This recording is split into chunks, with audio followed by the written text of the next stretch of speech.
ছেলেকে তারা লাঠি দিয়ে মারতেছিল, অনেকগুলো ছেলেকে লাঠি দিয়ে মারতেছিল। পরে আমরা ঢাকা মেডিকেলে চলে আসছি ওখান থেকে। ওরা ইচ্ছে করে আমি ব্রিটিশ কাউন্সিলে ওখানে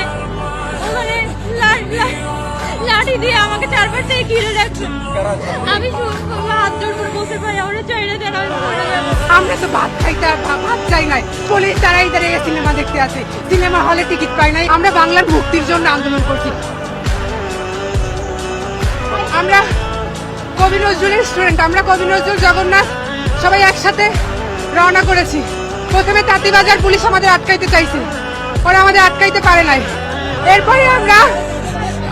এরপরে আমরা সিএসসিতে আসছি। পরে আমাদের ভাইদের করা ৭১ সূর্যসেনে আটকায় রাখছে। আমরা সেইখানে গেছি ভাইদেরকে আনতে। এরপরে ওরা আমাদের চারদিক থেকে আক্রমণ করছে। আমরা ভিসি চত্বরের ওইখানে আটকা পড়ছি, চারপাশ থেকে ওরা আক্রমণ করছে। আক্রমণ করার পরে তারপর হচ্ছে বাসের পিছনে আমরা পড়ে গেছি আটকা। যখন আমরা আটকা পড়ছি, ওরা চারপাশ থেকে ইট মারা শুরু করছে। ইট মারতে মারতে আমার ভাইদেরকে আহত করছে, বোনদেরকে আহত করছে। এরপর যখন ওরা কি করছে, ইচ্ছা করে একটা পাশ ছাইড়া দিছে। একটা পাশ ছাড়ে দিয়ে পুরো একটা রাস্তা ওরা বড় বড় লাঠি নিয়ে দাঁড়াইছিল। একজন যাইতেছিল আর একজন ১০১টা করে পিটাইতেছিল। ওরা কাউরে ছাড়ে না, একটা বোনকে পর্যন্ত ছাড়ে না। ওরা কাপুরুষ, ওরা পুরুষ হইয়া নারীর গায়ে হাত দিছে। ওরা ছাত্রলীগ না, ওদের কোনো বঙ্গবন্ধুর আদর্শ নাই। ওরা কারা দিয়ে সন্ত্রাস, ওরা সন্ত্রাস। ওদের মধ্যে একটু বিন্দু পরিমাণে ওদেরকে মধ্যে কোনো মানসিকতা নাই। আমার ভাইটা বলতে ছাইরা দেন ভাই, ছাইরা দেন।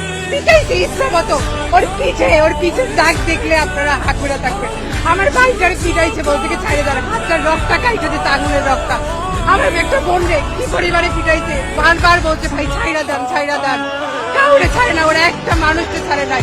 কিন্তু ছাড়লো না, কেউ কিচ্ছু বললো না। আমরা যখন হচ্ছে আমরা একটা হলের মধ্যে যে আশ্রয় নিতে চাইলাম, ওখানে কেউ আমাদের আশ্রয় দেয় নাই। একটা ভাইয়ের মাথা থেকে রক্ত পড়তেছিল। ভাই বলছে একটু আশ্রয় দেন, আমার চিকিৎসা লাগবে না, আমার একটু আশ্রয় দেন ভাই।